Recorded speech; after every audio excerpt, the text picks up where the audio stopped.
He makes 3 alterations from the side beaten by Manchester United 6 days ago.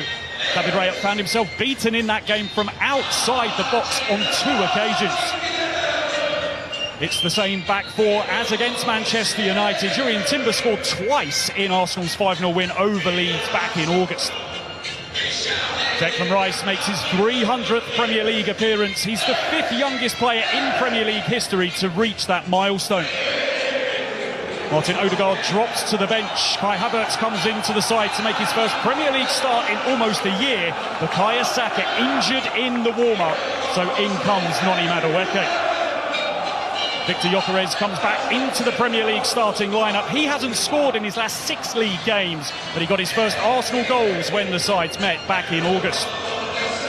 No Mikel Merino for Arsenal today, and possibly for some time after picking up a foot injury. Christian Norgard comes onto the bench after the Saka injury.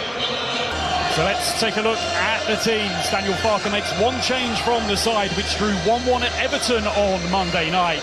Paul Darlow keeps his place as he starts a 3rd successive game in the Leeds United goal. The change to the side sees Gabriel Gudmundsson come into the much-talked-about Leeds back 3 in place of Sebastian Bornau.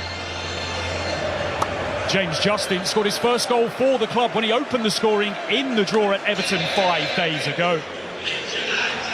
No player has created more chances for Leeds in the Premier League this season than Anton Stach. 9 goals this campaign for Dominic Calvert-Lewin. His last against Arsenal came in the opening minutes of Everton's 3-2 defeat at the Emirates in February of 2020. Sean Longstaff is amongst the options on the Leeds United bench once again.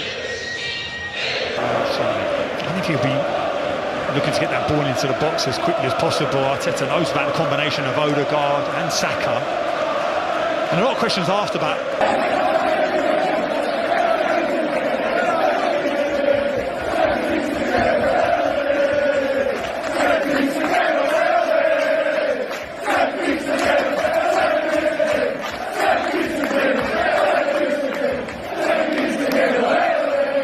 Arteta, this squad depth that he's got and the options, but the reality is that it's still an over-reliance on certain players.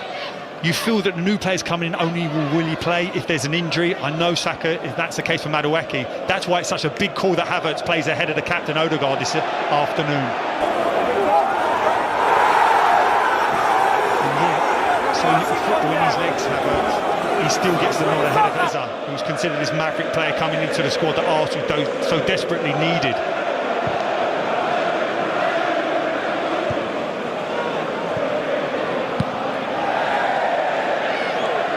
Stack will get on the end of that, and it's a smart nod onto Aronson. Trying to weave away from Gabriel. Gruev. Zubimendi in the way.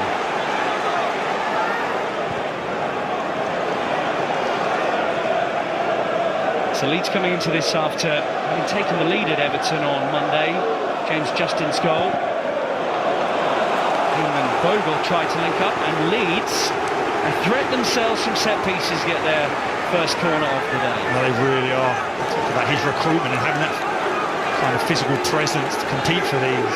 They absolutely destroyed Crystal Palace. 4 of that 4-1 win were all from set pieces, long throws, balls into the box. Let's not forget the Palace team who had 3 big centre-backs. Leeds will ask questions of Arsenal. By Havertz, hurried back out in the direction of Stach.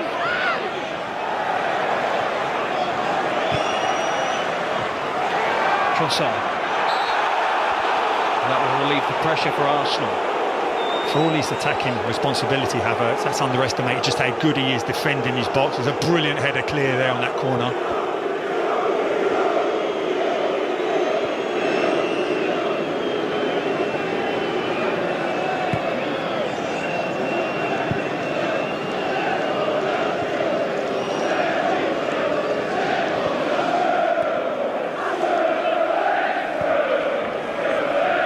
Again with Nkapie.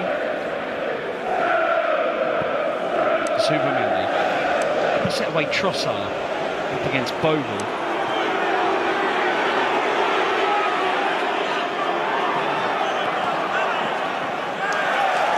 Arsenal will get their throw in.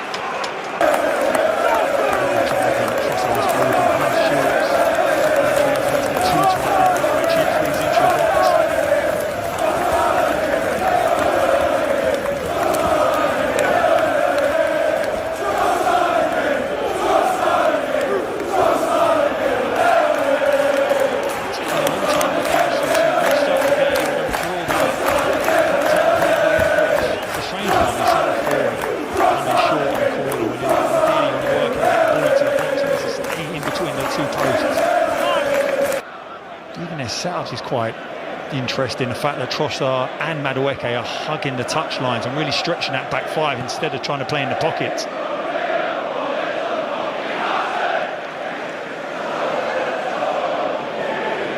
5 Premier League